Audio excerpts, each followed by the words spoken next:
देवव्रत। गंगा का पुत्र, शांतनु का गौरव, कुरुवंश का तारा। बचपन से देवव्रत ऋषियों देवों और स्वयं गंगा की शिक्षा में ढले। उनकी बुद्धि तेजस्वी, वीरता अनुपम और चरित्र स्वर्ण की तरह शुद्ध था। समय बीता, गंगा अपने पुत्र को शांतनु को सौंपकर अदृश्य हो गई। अब देवव्रत हस्तिनापुर लौटे, एक पूर्ण योद्धा जिसकी उपस्थिति से राजमहल का हर स्तंभ गर्व से भर जाता था। शांतनु का नया प्रेम सत्यवती।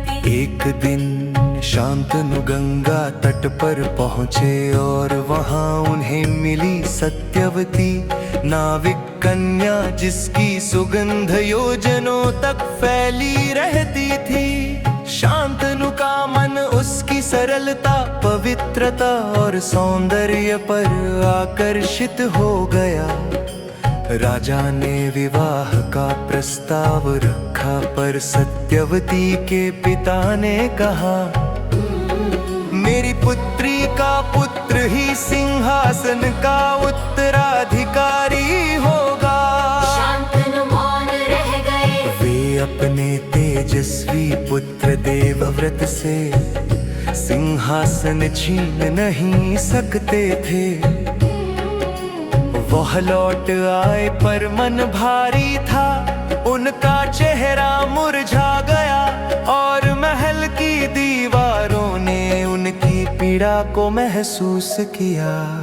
देवव्रत को मिला संकेत। देवव्रत ने देखा राजा उदास हैं, उनकी आंखों में किसी अनकहे दर्द की धुंध है। उन्होंने कारण जानना चाहा, पर राजा ने कुछ नहीं कहा। देवव्रत ने खोजते खोजे सत्यवती के पिता से पूरा सत्य जाना। और फिर जो हुआ वो महाभारत का सबसे निर्णायक क्षण था। भीष्म का भीषण व्रत। देवव्रत ने हाथ उठाया आकाश की ओर, धर्म को साक्षी मानकर उनकी आवाज धरती से टकरा कर आकाश में फैल गई। मैं आजीवन ब्रह्मचारी रहूंगा, मैं कभी विवाह नहीं करूंगा, मैं कभी सिंहासन का अधिकारी नहीं बनूंगा। उनका व्रत इतना भीषण, इतना परिवर्तनीय था कि देव, मानव और पितरों ने उन्हें आशीर्वाद दिया। तुम्हें भीष्म कहा जाएगा, अप्रतिज्ञ, अडिग, महान। यह व्रत इतिहास के सबसे विशाल त्यागों में से एक था। यही त्याग आगे चलकर कुरुक्षेत्र के युद्ध का मूल कारण भी बना।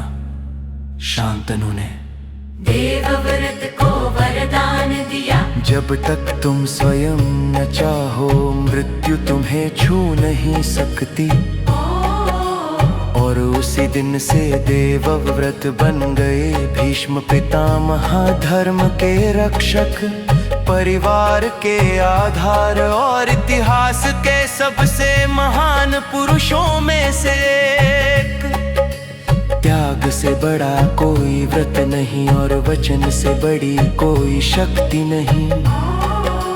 भीष्म का व्रत सिर्फ एक संकल्प नहीं था, यह वाधागा था जिसने महाभारत की कथा को आकार दिया।